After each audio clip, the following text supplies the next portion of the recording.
রবিবারের দিন কাজের চাপ বেশি থাকলেও কিন্তু তাড়াহুড়ো ব্যাপারটা থাকে না, ওই জন্য একটু দেরি করে ঘুম থেকে উঠলেও খুব একটা অসুবিধা হয় না। তো নমস্কার বন্ধুরা, আমি শ্রাবণী আবার চলে এসেছি আমার একটা ছোট্ট ভিডিও নিয়ে। আর গোটা সপ্তাহ খুব ভোরে ঘুম থেকে উঠলেও রবিবারের দিনটা কিন্তু আমি খুব ভোরে উঠি না।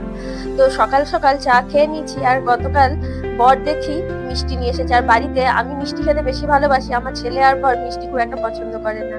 তো আজকে ভাবলাম একটু আলুর পরোটা বানাবো। তো আমার ছেলে আলুর পরোটা প্রচন্ড পছন্দ করে, আর আজকে আলুর পরোটা স্টাফিং ভরেই বানাবো।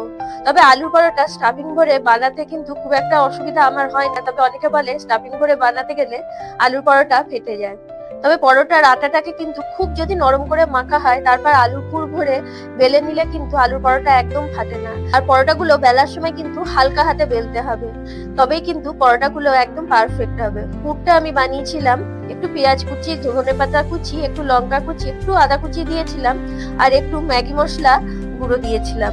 দিয়ে আলুর পুরটাকে আমি মেখে নিয়েছিলাম। আলুর পুর যেমন ইচ্ছা তেমন ভাবেই বানাতে পারেন, তাতে কোনো অসুবিধা নাই। আর রবিবারের দিন সকালে ঘুম থেকে উঠে বরকে আমি বলেছিলাম আজ কিন্তু আমি দুপুরে বাবার বাড়ি চলে যাবো। তো দুপুরবেলায় বাবার বাড়ি চলে এসেছি। আর যেহেতু আজকে বরের অফিস নেই, কাজের চাপও নেই, ওই জন্যই ভাবলাম আজকে বাবার বাড়ি গিয়ে রাতটা কাটিয়ে আবার সকালে চলে যাবো। আর কাছে বাবার বাড়ি হওয়াতে সেইভাবে কিন্তু বাবার বাড়ি এসে আমার একবারেই থাকা হয় না। মায়ের তো প্রচুর অভিযোগ থাকে, কাছে থাকা সত্ত্বেও বাড়ি এসে একদিনও থাকতে পারি না।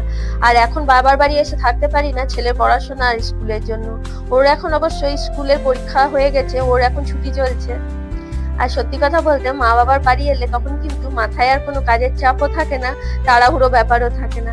তখন মনে হয় অনেকক্ষণ বসে থাকি, মা বাবার সাথে গল্প করি, এটাই মনে হয়। আর বিয়ের পর কিন্তু প্রতিটা মানুষের জীবনে প্রচুর বদল ঘটে, সেটা কিন্তু মেয়েদের ক্ষেত্রে না, ছেলেদের ক্ষেত্রেও ঘটে।